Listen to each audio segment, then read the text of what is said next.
Film की शुरुआत सन 2045 में एक लड़की एमी से होती है जो बचपन से ग्रेसफील्ड हाउस नाम के अनाथालय में रहती है। इस अनाथालय को एक महिला चलाती है जिसे सब मैना कहते हैं और मैना ही सभी बच्चों की देखभाल करती है। एमी 15 साल की हो चुकी है और वह भी अब मैना की मदद करती है। उसके दो दोस्त हैं, नॉर्मन और रे। सभी बच्चे पढ़ाई करने के बाद गार्डन में खेलते हैं। वहाँ पर एक खास नियम था कि कोई भी बच्चा अनाथालय के गेट के बाहर नहीं जा सकता। सभी बच्चों की गर्दन पर नंबर का टैटू होता है जो उनकी पहचान होती है। 16 साल की उम्र पूरी होने के बाद बच्चों को वहाँ से भेज दिया जाता है। कभी कभी कोई छोटे लड़के को गोद भी ले लेते थे और आज छोटी कोहनी की बारी थी। सब लोग कोहनी को प्यार से अलविदा कहते हैं। बाहर की दुनिया देखने के लिए उत्साहित एमी और नॉर्मन एक दूसरे को चिट्ठियां लिखने का वादा करते हैं। जब हॉल खाली होता है तो एमी देखती है कि कोहनी अपना पसंदीदा खिलौना एक खरगोश भूल गई है। रेह उसे बोलता है कि गेट की लाइट अभी भी जल रही है और एमी जल्दी भागे तो समय पर जाकर वह खिलौना कोहनी को दे सकती है। नॉर्मन मना कर देता है क्योंकि रात में बाहर जाना मना है, लेकिन एमी की उदासी देखकर वह मान जाता है। एमी और नॉर्मन भागते हुए गेट तक पहुंचते हैं। वहां पर सब सुनसान और एक ट्रक खड़ा था। एमी पर्दा हटाकर झांकती है और जो वह देखती है उसे देखकर इतनी चौंक जाती है कि उसके हाथ से खरगोश गिर जाता है। नॉर्मन उसके पास आता है और ट्रक के पीछे कोहनी को बेहोश पड़े देखकर घबरा जाता है। उसके सीने से एक अजीब सा फूल निकला हुआ दिखता है। इतने में उन्हें कुछ आवाजें सुनाई देती हैं और वह दोनों डर कर ट्रक के नीचे छिप जाते हैं। तभी उनके सामने जमीन पर एक बहुत बड़ा पंजा पड़ता है। वह देखते हैं कि वहां भयानक मॉन्स्टर खड़े थे जो अनाथालय को एक तरह का फार्म कहते हैं और बच्चों को खाना समझते हैं। तभी मैना वहां आती है। एमी ये देखकर टूट जाती है कि मैना बच्चों को मॉन्स्टर को बेच रही है। तभी एक मॉन्स्टर ट्रक के नीचे कुछ सूंघता है, लेकिन वहां सिर्फ कोहनी का खिलौना होता है। एमी और नॉर्मन तब तक भाग चुके होते हैं। अगले दिन एमी मुस्कुराने की कोशिश करती है, लेकिन अंदर से डर और गुस्से से भरी होती है। अब उसे सच्चाई समझ में आने लगी। ये जगह कोई घर नहीं बल्कि एक मौत का घर है। अब एमी को सख्त नियमों की असली वजह समझ आ चुकी थी। उस रात के बाद एमी और नॉर्मन पहली बार गार्डन पार करते हैं, लेकिन सामने ऊंची दीवार देखकर निराश हो जाते हैं। अब वे तय करते हैं कि मास्टरों के लौटने से पहले अनाथालय से भागना होगा, लेकिन वे किसी बच्चे को पीछे छोड़ना नहीं चाहते। उन्हें यह भी नहीं पता कि सबको कैसे बाहर ले जाएंगे। नॉर्मन फैसला करता है कि जब तक कोई पक्का प्लान ना बन जाए तब तक किसी और को सच नहीं बताएंगे। उसी समय अचानक बगीचे में शोर मचता है। एक लड़की रो रही होती है क्योंकि उसकी दोस्त जंगल में कई खो गई थी। मैना बिना घबराए एक अजीब सी मशीन जैसी चीज निकालती है और सीधा जंगल में चली जाती है। थोड़ी देर में वह उस खोई हुई लड़की को गोद में उठाकर वापस ले आती है। एमी समझ जाती है कि वह चीज बच्चों का लोकेशन बताती है। नॉर्मन अंदाजा लगाता है कि शायद उनके कानों में ट्रैकर लगा हुआ है। इसका मतलब मैना ने कुछ समय पहले उन्हें फेंस के पार जाते देख लिया था और यह डिवाइस दिखाकर उन्हें डराने की कोशिश की थी। कई रहस्यमयी बातों पर शक करते हुए रे अपने दोस्तों के पीछे जंगल में चला जाता है, जहां वे उसे सब कुछ बता देते हैं। रे भी उनके साथ भागने को तैयार हो जाता है, लेकिन उसका मानना है कि सबको साथ ले जाना बहुत बड़ा खतरा है क्योंकि बाहर की दुनिया कैसी है कोई नहीं जानता। हो सकता है वहां भी मॉन्स्टर हो। तीनों तय करते हैं कि पहले सारी सच्चाई पता करनी होगी। वे लाइब्रेरी में कुछ किताबें ढूंढते हैं जो किसी विलियम मिनर्वा नाम के इंसान ने भेजी थी। छोटे फील की मदद से उन्हें पता चलता है कि किताबों पर जो स्टैंप है वह किसी तरह का कोड है और हर किताब का कोड अलग है। रे यह भी समझ जाता है कि मॉन्स्टर बच्चों के दिमाग पर नजर रखते हैं, इसलिए मैना उन्हें इतनी पढ़ाई करवाती है। उसी दोपहर मैना सबको अपनी नई असिस्टेंट सिस्टर क्रोन से मिलवाती है। बाद में मैना उसे बताती है कि 3 बच्चों को सच्चाई का पता चल गया है। क्रोन घबरा जाती है क्योंकि नियम के अनुसार ऐसे बच्चों को तुरंत भेजना होता है, लेकिन मैना उसे रोक देती है और कहती है कि अगली डिलीवरी तक उन पर सख्त नजर रखनी होगी। अगले दिन एमी और उसके दोस्त छोटे बच्चों को चुपचाप खेल के बहाने ट्रेनिंग देने लगते हैं, लेकिन तभी क्रोन आ जाती है और खेलने की जिद करती है। एमी नॉर्मन से कहती है कि दुश्मन पर नजर रखने का यही सही मौका है, लेकिन उन्हें नहीं पता कि क्रोन का भी एक सीक्रेट प्लान है। वो ग्रेसफील्ड की सच्चाई सुपीरियर्स को बताकर मैना की जगह लेना चाहती है। वह खुद को साबित करने की पूरी कोशिश करती है, लेकिन जल्द ही समझ जाती है कि यह बच्चे साधारण नहीं है। कुछ दिनों बाद नॉर्मन को शक होता है कि बच्चों में कोई जासूस है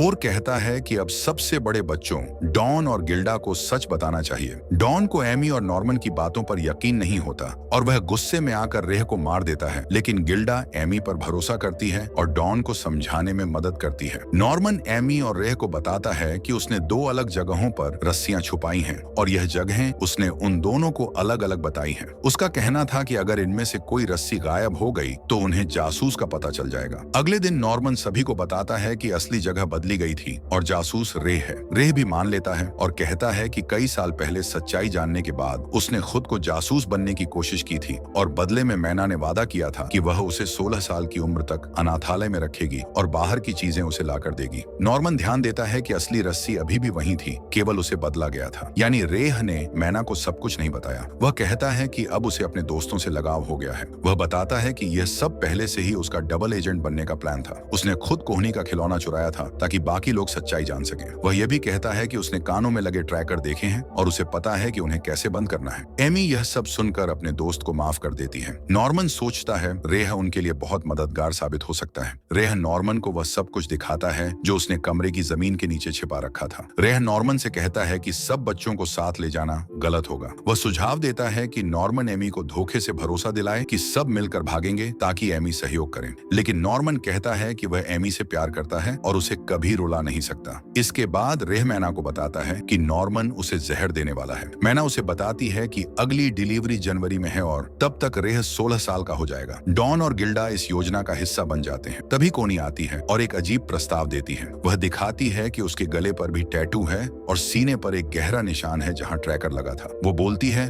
अगर वह बाहर गई तो ट्रैकर उसे सेकंड्स में मार देगा। उसे आजादी की कोई उम्मीद नहीं, लेकिन वह इस मौके का इस्तेमाल मैना को हटाने के लिए करना चाहती है। वह बताती है कि मैना का असली नाम इजाबेली है और यह जगह यूनिट 3 है। कोनी कहती है कि अगर वे और जानना चाहते हैं तो आज रात उसे मिले। एमी उस पर भरोसा नहीं करती और सभी को सतर्क रहने को कहती है, लेकिन फिर उसे मिलने को तैयार हो जाती। कोनी बताती है कि उसने कभी बाहर की दुनिया नहीं देखी, लेकिन वह जानती है कि यह सब इंसानों और मॉन्स्टर के बीच एक लंबी लड़ाई के बाद हुआ। जब इंसानों और मॉन्स्टर के इलाके अलग हुए तो कुछ इंसानों को समझौते के तहत पीछे छोड़ दिया गया ताकि वे इंसानों को खाने के लिए तैयार करने का काम संभाल सके। लेकिन जब वे बिना मैना के खिलाफ कोई ठोस जानकारी दिए चले जाते हैं तो वे बहुत नाराज हो जाती हैं। रेह जिस चीज का इंतजार कर रहा था वह एक कैमरा होता है। जैसे ही वह कैमरा लेने जाता है मैना उसे याद दिलाती है कि उसके पास अब सिर्फ 2 महीने का टाइम बचा है। रेह सब बच्चों को एक ग्रुप फोटो के लिए बुलाता है और अपने दोस्तों से कहता है कि उसके पास अब योजना के लिए सब कुछ है। कोहनी अचानक रूम की तलाशी लेती है, तभी यह सब गिल्डा देख लेती है। गिल्डा तुरंत सबको बता देती है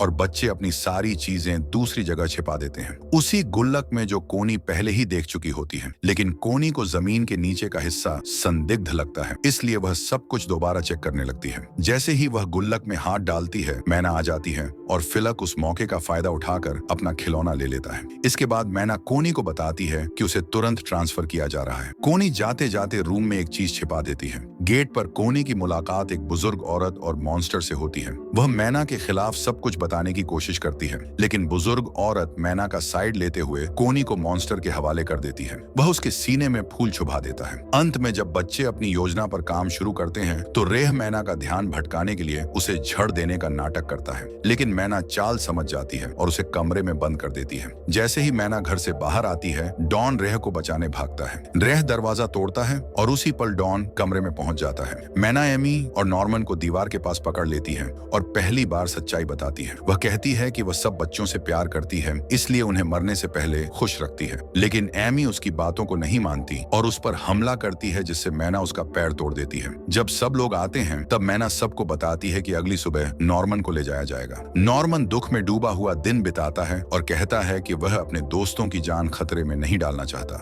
लेकिन एमी और रेह उसे ऐसा करने नहीं देते। एमी पूछती है कि रेह को ग्रेस फील्ड की सच्चाई कैसे पता चली, तो वह बताता है कि वह एक जगह पर था जिसे हेडक्वार्टर्स कहा जाता है, जहां उसने मॉन्स्टर और कई बच्चों को देखा था। ग्रेस फील्ड के गेट एक ऐसी जगह पर खुलते हैं जहां से भागना नामुमकिन था। यही वजह है कि उस रास्ते से कोई बाहर नहीं जा सकता। ये सब समझाने के बाद रेह नॉर्मन को एक डिवाइस देता है जिसे वह अपने कान के ट्रैकर को बंद कर सके और अगली सुबह भागने की कोशिश करे। भाग ना पाए तो उसे सभी का सीक्रेटली इंतजार करना होगा। रूम पर नॉर्मन अपने बेड के पास की डोर खोलता है, जिसमें कोहनी द्वारा छोड़ा गया पैन मिलता है। मैना ब्रेकफास्ट के दौरान सबको बताती है कि आज नॉर्मन को गोद लिया जाएगा। बच्चे खुश होकर उसे कहते हैं कि उन्हें चिट्ठियां लिखना ना भूलना। डॉन और गिल्डा नॉर्मन के साथ फेंस तक जाते हैं, जबकि एमी और रेह बगीचे में छिपे रहते हैं। नॉर्मन फेंस पार कर दीवार पर रस्सी फेंकता है और ऊपर चढ़ जाता है। उसी वक्त मैना बच्चों के साथ खेल रही थी। जब उसे पता चलता है कि नॉर्मन गायब है, वह जल्दी से ट्रैकर चेक करती है। कुछ टाइम बाद नॉर्मन वापस जंगल से निकलता है। नॉर्मन बताता है कि दीवार के उस पार एक गहरी खाई है। उसने ऊपर से जो देखा उसका नक्शा बनाता है और बताता है कि एक पुल भी है जिससे सब लोग निकल सकते हैं। एमी ये बात नहीं मानती और उसके जाने से पहले उसे गिराकर रोती है। उसे रिक्वेस्ट करती है कि वह अपनी जान बचाए, लेकिन नॉर्मन नहीं मानता और वादा करता है कि वह चिट्ठियां लिखेगा। मैना उसे गेट तक लेकर जाती है और उसे अकेला छोड़ देती है। एक मैन आता है जो खुद को इस दुनिया का सुपरवाइजर बताता है। वो नॉर्मन से कहता है कि मॉन्स्टर को जिंदा रहने के लिए इंसानी दिमाग चाहिए होता है और उसका बलिदान किसी और इंसान को आजादी देगा। नॉर्मन उससे पूछता है, क्या बाहर कोई इंसान है जो इन बच्चों की मदद करना चाहता हो? सुपरवाइजर मानता है कि नॉर्मन एक खास बच्चा है जो डर की जगह उम्मीद में जीता है और मॉन्स्टर के आने पर भी शांत रहता है। नॉर्मन के जाने के बाद रेह और एमी दोनों बहुत दुखी हो जाते हैं। रेह न्यूट्रलाइजर डॉन और गिल्डा को दे देता है और कहता है कि अगर उन्हें कोशिश करनी है तो करें, क्योंकि अब उसमें कोई उम्मीद नहीं बची। मैना एमी से मिलने आती है और बोलती है कि वह भी एक दिन मैना बन सकती है और मॉन्स्टर का खाना बनने से बच सकती है। ऐसे में वो बच्चों की देखभाल करती रहेगी, जो उसका सबसे बड़ा हुनर है, लेकिन वह अपने दोस्तों को धोखा नहीं दे सकती। मैना को लगता है कि अब कोई भी भागने की कोशिश नहीं करेगा और उसकी योजना सफल हो गई। 2 महीने बीत जाते हैं। रेह का हैप्पी बर्थडे आता है। एमी की टांग अब ठीक हो चुकी है। दोनों मानते हैं कि उन्होंने हार नहीं मानी है। एमी बताती है कि उसने डॉन और गिल्ड को जरूरी काम सौंप दिए थे ताकि किसी को शक ना हो और वह अगले दिन दोपहर के खाने के वक्त भागने वाली है और सभी बच्चों को साथ लेकर जाएगी। लेकिन रेह को यकीन नहीं कि यह काम करेगा। वो बोलता है कि मैना पहले से तैयार रहेगी। फिर वह एमी को अपनी योजना बताता है। रेह का प्लान था वह अभी घर में आग लगा देगा ताकि मामा उलझ जाए और उसके सुपरवाइजर को यह सब इमरजेंसी लगे। एमी को यह सब बताते हुए पूरे डाइनिंग हॉल में पेट्रोल फैला देता है। आखिर में वह अपने ऊपर भी पेट्रोल डाल लेता है। रेह माचिस जलाने ही वाला होता है और बाहर से आग लगती दिखती है। कुछ देर में अलार्म बजता है। मैना भाग कर आती है और ट्रैकर में देखती है कि रेह आग के बीच में है। बच्चे अपने कमरों से डरते हुए नीचे उतरते हैं। मैना गिल्डा से बोलती है वह बच्चों को बाहर ले जाए और खुद आग बुझाने का सामान ढूंढने जाती है, लेकिन आग बहुत फैल चुकी होती है। मैना चाहकर भी उसे अकेले नहीं बुझा पाती। वह एमी को ढूंढने लगती है, लेकिन एमी गायब हो चुकी होती है। मैना को समझ आता है कि बच्चे पजामा में नहीं थे, जैसे उन्हें पहले से सब पता था। उधर सभी बच्चे अब तक जंगल में पहुंच चुके थे, जहां डॉन और गिल्डा ने सबके बैग छिपा रखे थे। रेह भी उन बच्चों के साथ होता है। कुछ समय पहले एमी ने माचिस गिरने से पहले ही उसे बुझा दिया था। उसने सभी बच्चों को बुलाकर एक नकली पुतला बनाया ताकि रेह की जगह उसमें ट्रैकर लगाया जा सके और मैना को धोखा दिया जा सके। मैना बच्चों को पकड़ने निकलती है, लेकिन छोटे बच्चे उसे घेर लेते हैं और डर कर उसे चिपक जाते हैं। इधर बच्चे दीवार के ऊपर पहुंच चुके थे। एमी अब रेह को बताती है कि वे ब्रिज की ओर नहीं जा रहे हैं, क्योंकि दुश्मन वहीं पर उनकी प्रतीक्षा कर रहे होंगे। नॉर्मन ने चिट्ठी में एक ऐसा पॉइंट बताया था जहां खाई सबसे पतली है। डॉन वहीं पर रस्सी फेंक कर रास्ता बनाता है। सब एक एक कर रस्सी से पार जाने लगते हैं। जब एमी जाने लगती है तब मैना दीवार पर आ जाती है और एमी को रोकने की कोशिश करती है, लेकिन एमी भी अब उसकी बात नहीं मानती। मैना गुस्से में रस्सी काटने की धमकी देती है, लेकिन कर नहीं पाती। यहाँ एक सच्चाई सामने आती है कि रेह असल में उसका बेटा है। मैना अनाथालय में लौटकर छोटे बच्चों से माफी मांगती है। अगले दिन मैना को एमी और रेह को भागने देने की सजा दी जाती है। एक मॉन्स्टर आता है और उसके सीने में फूल डालता है। वहीं बच्चे एक पहाड़ी पर चढ़ते हैं और दूर तक फैले उस नए संसार को देखते हैं जहां अब वे आजादी से जी सकेंगे। इसी के साथ ये मूवी यहीं खत्म होती है।